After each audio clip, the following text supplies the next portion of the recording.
You're listening to a Frequency Podcast Network production.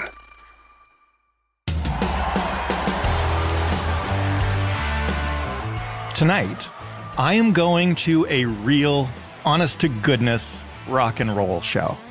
It's my first since the pandemic began. I've been, naturally, looking forward to it. As to why it's my first concert in 4 years, though, I didn't want it to be. But this is the first real show that I both wanted to see and, if I'm being honest, could afford. Concerts have been hit by inflation like everything else, of course, but they're also unique. They require a ton of moving parts and variables, from the artists to the venue to the financial risks of touring, the increasingly small margins for successful acts, and the now built-in costs of the streaming era and, as always, Ticketmaster. In fact, I paid $100 each for the tickets to the show tonight, or at least that's what I remembered paying, until I just checked them and realized that after fees, the total was $250. And compared to some fees that I have seen posted, I got off easy. When you combine all of those factors, it's fair to ask what the future holds for live music tours in general. Will the smaller and the middle-tier artists be forced to keep raising their prices just to turn a profit until they eventually price themselves out of most fans' budgets?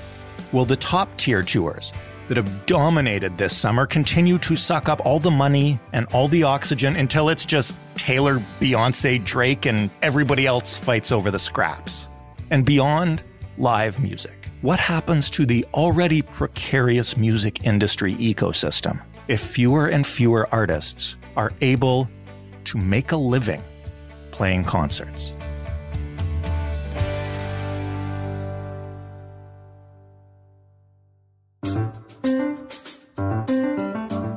I'm Jordan Heath Rawlings. This is The Big Story. Soraya Roberts is a culture writer and a contributor to Defector Media. Hello, Soraya. Hello. Thank you for having me. You're very welcome. Tell me about the last concert you went to.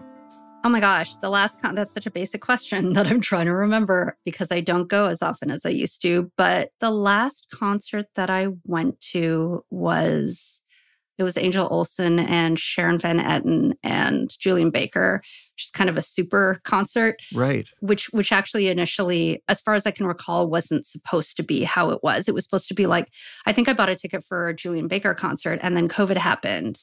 And then I guess they all sort of got together and were like, actually, let's just make this a huge kind of return thing. So it ended up being actually that the ticket I paid for was a lot cheaper than you would expect for such a large group of people.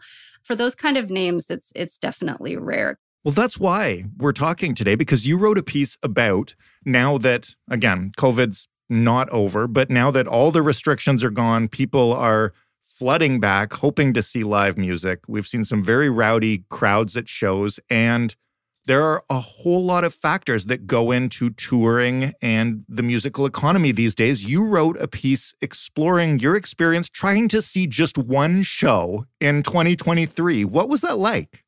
It's funny. It's like, you can't just talk about like one thing. Like, you can't just talk about, I tried to get a ticket and it was too expensive and that's it. Mm-hmm. It's like, I also have difficulty even finding the concerts that are playing. So the reason I knew that First Aid Kit was playing was because Ticketmaster sends me emails. I do not know why. I think it's just because I bought a ticket at one point, and so I'm on their mailing list. But so I get these updates, like, these are the concerts in your area that you seem interested in, like obviously based on some algorithm. Right. So I'm expecting to get like, a similar kind of like maybe a $50 ticket or something. And I go in there and I'm like, why is it $100 yeah. to see this band? It was $100 for general admission already. So that's just like standing around. And then I looked for a seated ticket because I'm not 20. And it was like $450. And I was like, no way. Like, there's no way. There's no way on, even if I had the funds, I would feel weird about spending that amount of money on just like a ticket for a concert for one night. I don't know. It seemed insane. So then I started remembering like, okay, what are all the shows that I have wanted to go to? And I was like, yeah, all the prices just seem so bloated for like what used to be for me, just like a pretty common thing to just sort of, like I said in the piece, I would look in Now magazine, which is the defunct, it was the weekly sort of rag that had everything in it. And you'd just pick something and you'd pay like $10 and you'd go and see whatever band was here. And it wasn't like this huge like investment. And it's funny, a lot of the blowback I got on the piece was like, you're old, you don't know any of the new bands, and that's why you're paying so much. And I'm like, that I grant those people everything. That's true. At the same time, it just didn't seem like there was any in between. And that's why I wrote the piece, basically. As you dug into it, what did you find about the underlying causes of, I think, we've talked a lot on this show about various aspects of life that have increased exponentially in cost, from groceries to home ownership to whatever. But concerts are something that, to your point, should be at least affordable for non-megastars, like not Beyonce, not Taylor Swift. What's been changing to drive these increases? Well, I think the stuff that you just mentioned, you can't remove music from that, from like the expenses of daily life for musicians, for even the places that are being run. So you'll know, living in Toronto, I mean, just renting or having property here, which is, any club or any small venue or whatever, like the prices are just, they're unsustainable. So that wasn't like a huge thing in the art. Like the big thing in the articles that I was reading in the research was, dynamic pricing. The big problem is Ticketmaster has a monopoly.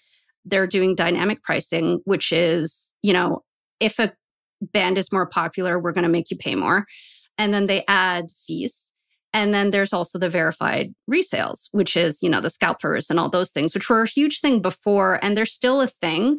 But I think the bigger conversation now is the fact that Ticketmaster has such a monopoly. And it means that you don't have them being kept in check because there's no competition, because nobody can compete, because they're unable to afford to. So you do get, I did notice that Maggie Rogers did a kind of old school, like, we're going to do tickets that are like physical tickets, and we're not going to do it through Ticketmaster and, et cetera. So people lined up for her tickets, and the amount that she said the ticket was exactly what they bought. And people were like, so relieved because there were no hidden fees. There was no reselling. There was nothing like that. It was a consistency that they appreciated despite having to line up. So the big thing is Ticketmaster. But on top of that, the musicians and the venues are also living in the world. And the world is impossible to live in. Like, you can't afford rent. You can't afford, even if you can afford rent, the musicians who are coming can't afford the overheads of touring. You can't afford the overheads yourself, the venues, I mean, because it's actually very similar to film, where you've got megaplexes that come in and everyone's going to a megaplex. Nobody's going to the smaller theaters because the megaplexes are bigger. They offer more. It's often more convenient to get to a megaplex. Right. The smaller places are basically priced out.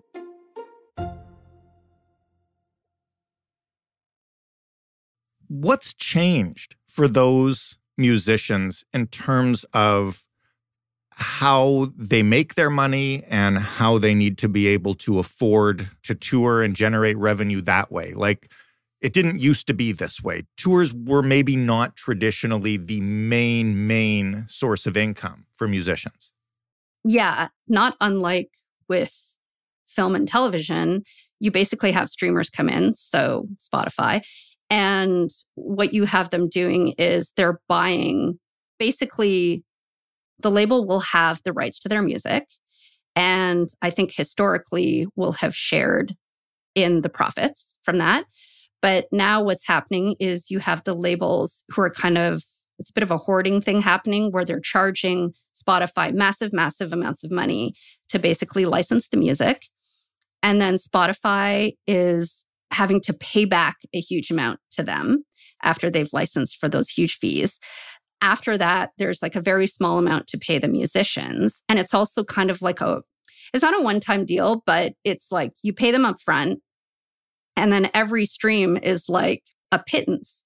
And that's because all that money is tied up in those big corporate entities that are hoarding the money and not sharing it with the artists.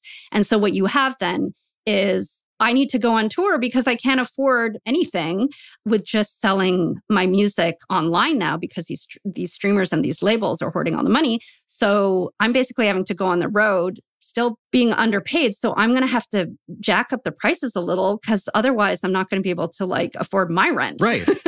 So it's actually something that I super don't blame on the musicians at all. I blame on the sort of climate around them and basically all those entities that have ownership over musicians, like all artists, and are basically having their comeuppance a little bit right now with unions and with sort of lawsuits and with strikes and things like that. It's because people are just like, we fully cannot function with what you're doing to us.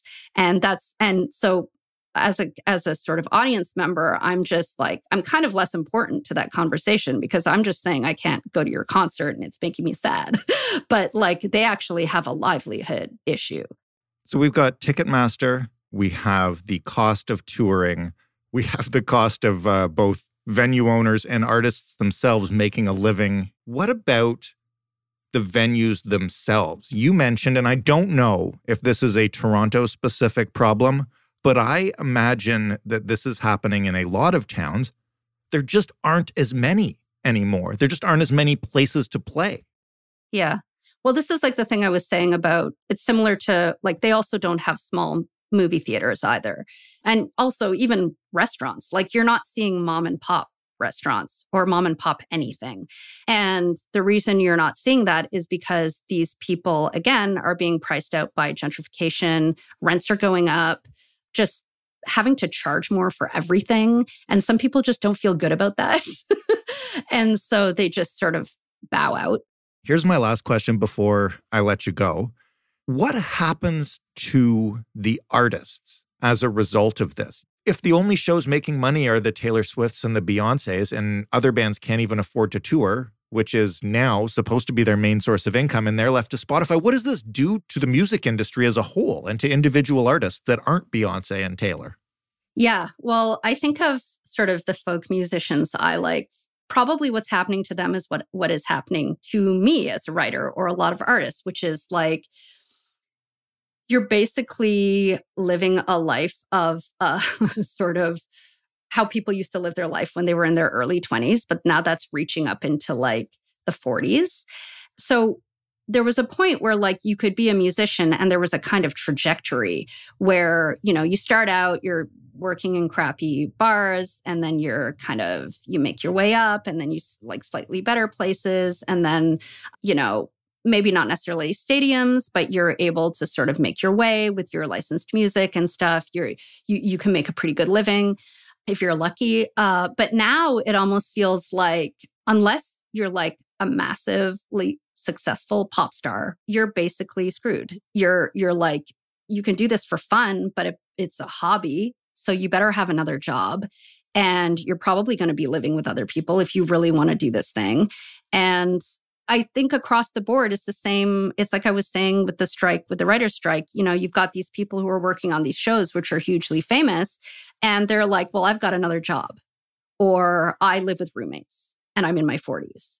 And I think it's just, I don't know, that also cuts into your ability to be able to produce art. Because if you feel unstable in your life, there's not a lot of space beyond worrying about that kind of stuff to be able to make things. I mean, it's true. People fold that into the work they're making. So I think you'll start getting a lot more kind of like the old 60s musicians.